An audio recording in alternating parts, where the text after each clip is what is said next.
Welcome to another episode of the NCO Journal podcast. I'm Sergeant Jared Woods. Today we'll discuss plagiarism to include different types, how to avoid it, and its ethical implications. Here with me today is the Deputy Director of Army University Press, Dr. Don Wright. So, Dr. Wright, why is this topic important, and what exactly is plagiarism? The Army is becoming far more interested in how NCOs and officers write. And in that setting and in academia at large, plagiarism is on the rise. It's far easier to do today, and students can get in trouble if they don't understand what plagiarism is.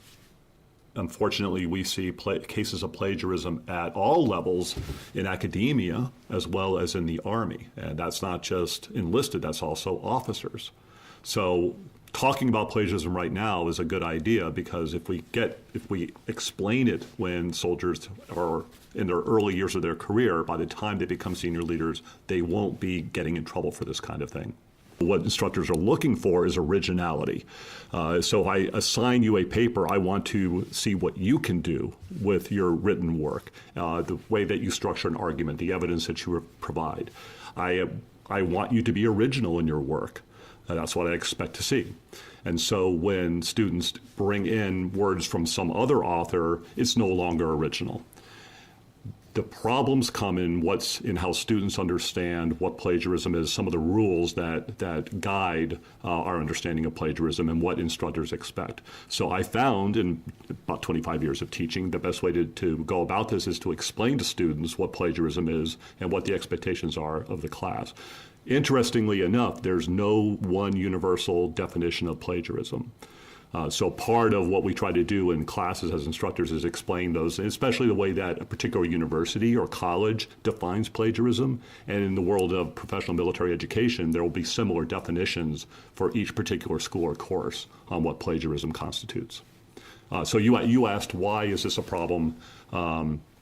It has been on the rise, and that's the other part of the issue here. Since the internet became available widely, really the middle of the 1990s, it's been far easier to plagiarize in the form of going to electronic sources and simply copying and pasting into your own work, your own written work. There are some studies about this problem, and they've really seen a jump in the last 15 or 20 years from something like 10 to 15% of students at the undergraduate and graduate level plagiarizing in some form. Back in the early 90s, that's jumped to something like 40 or 50%. And the type of plagiarism that people are practicing is what I just mentioned, copying and pasting from electronic sources. Early on, it was pretty clear when the internet became widely accessible that students did not always understand what was in the public domain, what could be used by them versus what was intellectual property. And this is sort of a high-level legal argument, if you will, is sort of philosophical. But there was a sense in the 90s and into the early aughts that if it was on the internet, it was basically free game for people to use. They could go in, copy and paste with impunity. Especially Wikipedia pages. Those tended to be basically words that you could harvest for whatever purpose you needed them, including papers at the college level. Only over the last, I would say, 10 to 15 years have we made inroads to explain that no, that text belongs to somebody else too. And you know, it's interesting, this term plagiarism actually comes from an old Latin word that relates to kidnapping or theft, right? So the sense is, the term is that people are stealing or kidnapping somebody else's words. And you know, academics take that pretty seriously. It's what we do. If you take my words and you don't give me credit, I'm going to be pretty upset. Students, on the other hand, because they really hadn't dealt with this, no one had really explained it to them, thought again these words were available for anybody to use. Wikipedia is problematic, I think, because there's no author's name on it. So it doesn't look like you're stealing from one particular person. And as I think is pretty widely known, Wikipedia pages are crowdsourced. So there might be 100 people who end up contributing the text to the average Wikipedia page. It is not open for anybody to just take text from Wikipedia pages. For example, I know that there are Wikipedia pages the text is taken from works that AUP has published in the past. So that might be my words. It might be the words of an NCO who's written for NCO Journal. That text is harvested and then repurposed as a Wikipedia page. Anything that you take from another source needs to be explicitly identified as coming from that source, and then that source needs to be credited. That's really what it comes down to.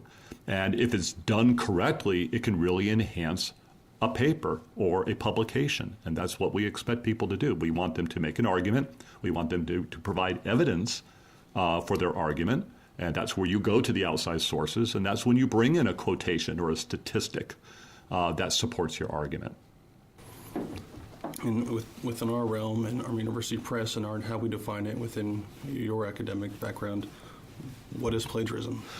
Okay, so let's get into some definitions. The way that we define plagiarism at Army University Press is that it is the appropriation of another author's words, sentences, without giving that other author credit. Normally what we require when other authors' words are brought into a written work is an explicit identification of where those words came from. So we want to clearly identify the sentence or the phrase or even the word in some case that is not original to the author of the paper. And the way that that's usually done is with quotation marks. We put quotation marks or expect to have quotation marks around any text that is not original to the author of the paper. And that's the first part, explicit identification of text that's not original to the author. The second part is, after identifying that text, there's some reference to where that text came from. Most of the time that's a superscript number, a little raised number, and there'll be a note at the end of that work, whether it's a paper or an article or even a book. And the note will describe the source, will give all the information for where that text came from. In some cases, there are other references called parenthetical citations or parenthetical references, and the information on the original citation for the source is inside the parentheses, if you will. Because there's two types of plagiarism. The first is called direct plagiarism, where a writer will simply copy and paste a full sentence verbatim, in some case a full paragraph. I've seen writers actually copy and paste multiple pages, so 3 or 4 pages simply lifted from another source and pasted into their work, which again, they're putting their name on, they're passing off as their own, right? But there's this other form of plagiarism called mosaic plagiarism. And by the way, we have a policy at Army University Press that's available on our website, and we give explanations or examples of both kinds, direct and mosaic plagiarism. Mosaic plagiarism is becoming more popular, and it's because I think writers believe that if they simply bring in some text from another source and drop it in, and then they change a little bit of it, then they're not plagiarizing. And that's not actually the case. So for example, mosaic plagiarism, if I brought in a paragraph from another source, and then I went into it and I dropped a few words, I deleted a few, I added my own synonyms perhaps, so maybe I took out the word beautiful, but I substituted pretty for that. I am still plagiarizing, even if I change, let's say 20% of the text that I borrowed from another source. I changed 20% of that text, it's still plagiarism. Even if I cite it correctly at the end of that sentence or paragraph. And again, why is it becoming more popular? I think because writers believe that they can avoid being accused of plagiarism by doing this. In some cases, we see full paragraphs that are simply sentences lifted from other sources. So, for example, if an author takes the first sentence from one source, takes the second sentence from a second source, and then a third source providing the last sentences of that paragraph, they don't put any quotation marks in there. That is an example of a paragraph that's built by mosaic plagiarism. There is an academic norm out there about self-plagiarizing or citing yourself. It's a norm, so it's not really written down, and different disciplines within academia feel about it in different ways. I can tell you in the humanities, it's not considered proper to cite yourself, at least very often in an article or a book. What you want to do is give credit to other people who are working on the same topic and explain how your interpretation of that particular subject might differ a little bit. And so you're sort of getting the whole community involved. And to cite yourself is a little too self-referential, not considered to be proper.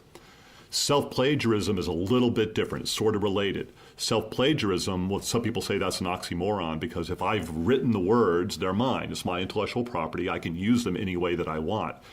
So self-plagiarism is not exactly the right term. What we're talking about is writers who recycle their own text. And so they'll take text from a previous book or a previous article, and they'll bring it pretty much verbatim into a new work. And they'll be suggesting, by publishing a new work, they're suggesting this is new research, this is new interpretation. So if all you're doing is recycling from an old work, you're really breaking norms. You're really going against what the norms and expectations are of the profession. So self-plagiarism is not a great term. Maybe a better term would be recycling text. And that's also looked down upon, frowned upon by communities of peers in academia. It's unethical within the terms of or within the context of that particular community. And so what happens when this occurs is the peers will criticize that person. They will be, their book or their article will be reviewed poorly. In the course of reading a review of that book, somebody will bring up the fact that a lot of this new work is repetitious. It's essentially the same argument he or she made in the previous 3 books. And therefore their reputation will suffer if they do self-plagiarize. As far as self-citing, you can get the same kind of issue where a historian or a political scientist, somebody like that who cites too many of their own works will definitely get a reputation for doing that, and their reputation will suffer because of that. Can you talk a little bit about paraphrasing and how that might come into play with what we're talking about? Yeah, most definitions of plagiarism talk about the borrowing of text or ideas from authors without giving attribution.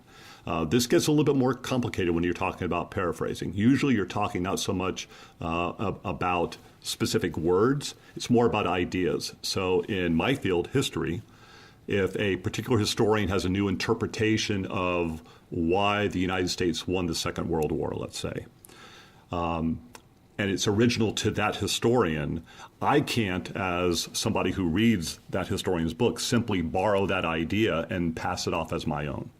So if I'm not talking about exactly copying his words, I'm talking about passing off his interpretation, his idea, as my own idea. Now, I can bring it into a paper that I'm writing, but I'd want to give that historian credit for it.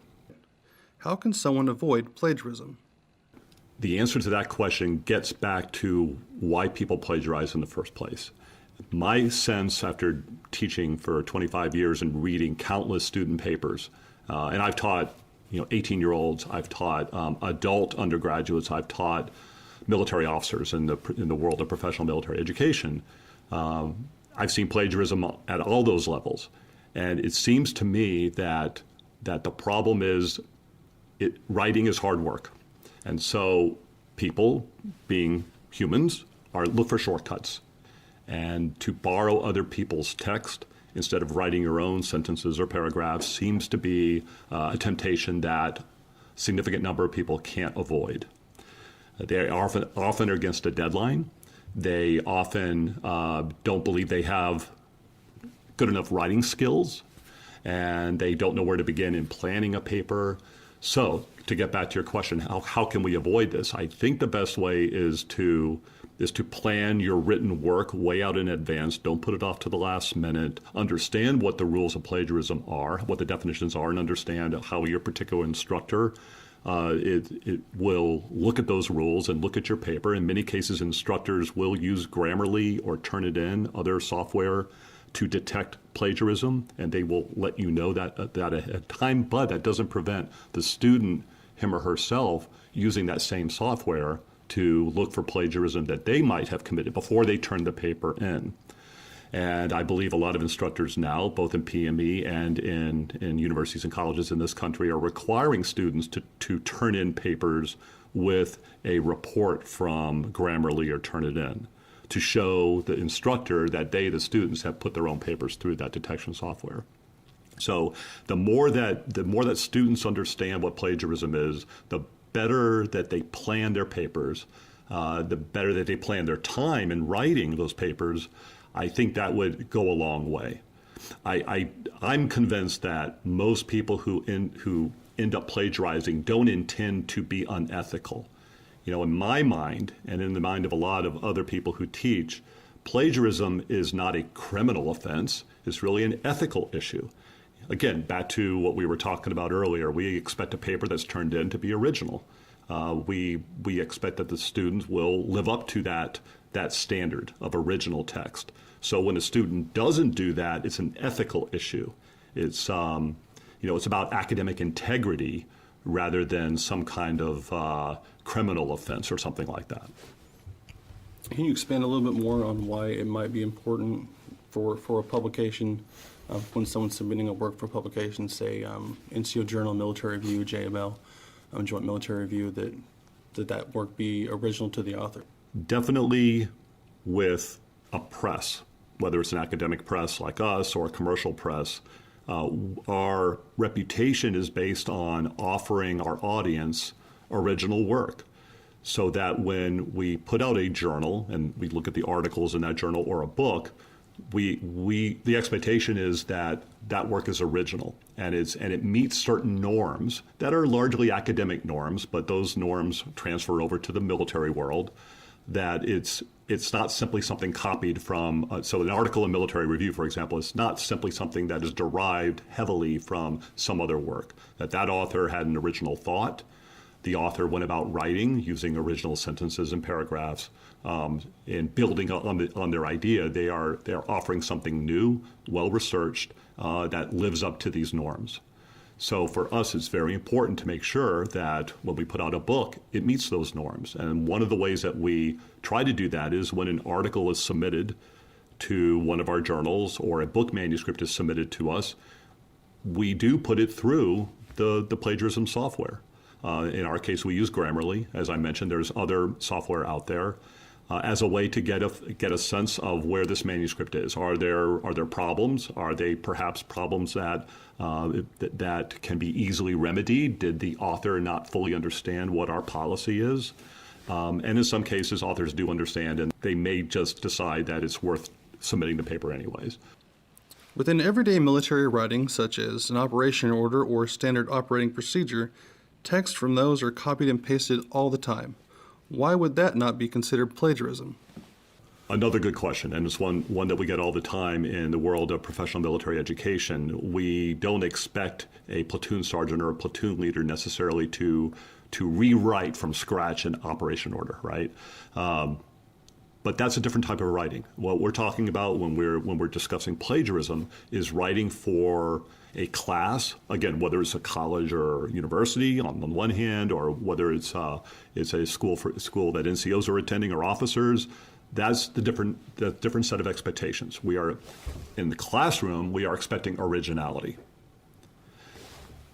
Writing an op order, there is no expectation of originality, especially if you've got a good template for an op order or a similar type document, and all you really need to do is change some of the dates, change some of the personnel. It may not need to be completely rewritten.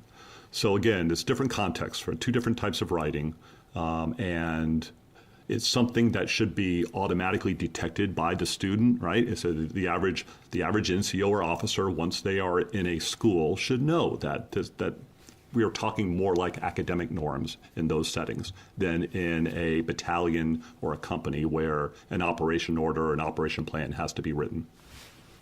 What are some other ways that we can avoid plagiarism?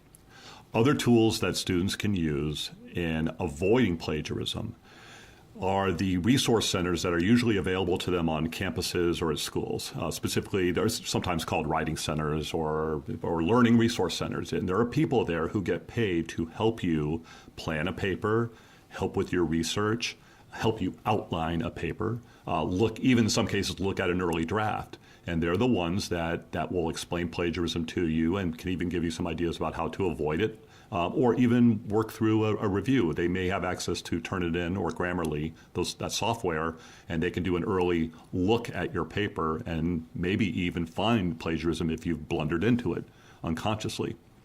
So that's first and foremost what I would say. But again, this goes back to understanding what plagiarism is. So if you don't understand, if the instructor is not clear about it, if there's no statement of what plagiarism is either in a course syllabus, or most universities and colleges will have their academic integrity policy posted online somewhere. Often you can go to that statement, that policy statement, and you will see a very clear definition of what plagiarism is and academic integrity. They'll talk about cheating, they'll talk about these kinds of things.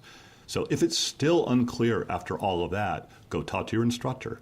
If you have written a draft of your paper and you think there might be a problem, don't hand it in until you've asked your instructor about it. Show them what you might be concerned about and let the instructor come back and say, no, you've clearly crossed the line here.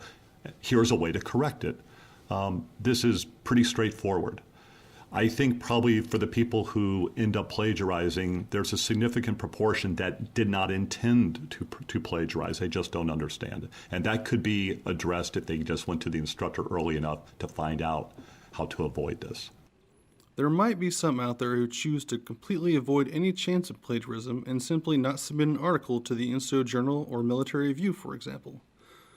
What advice would you give to those who are hesitant to submit an article for publication? Definitely, and we want to read people's thoughts. We want to read what NCOs and officers are thinking today about their service, the Army, what the Army could do better, what the Army has done well in the past, or what they might have been involved with. I want to read and hear the voices of those NCOs and officers. I want to know what they think. They may feel like they aren't experienced writers and they may not feel comfortable with the way they write. That might be one of the reasons why they go get somebody else's words. But I'd much rather know that author's thoughts, even if the writing is not spectacular or polished. So it's much more important for me and for our audience to hear the real voices of those authors rather than some other words taken from some other source. Thank you, Dr. Wright, for talking with us about this important topic of plagiarism. You can join the conversation by following us on Facebook and Twitter at NCO Journal, and also our Instagram page at NCO Journal Official. You can also put your knowledge to print and submit articles to get published by visiting our official NCO Journal website.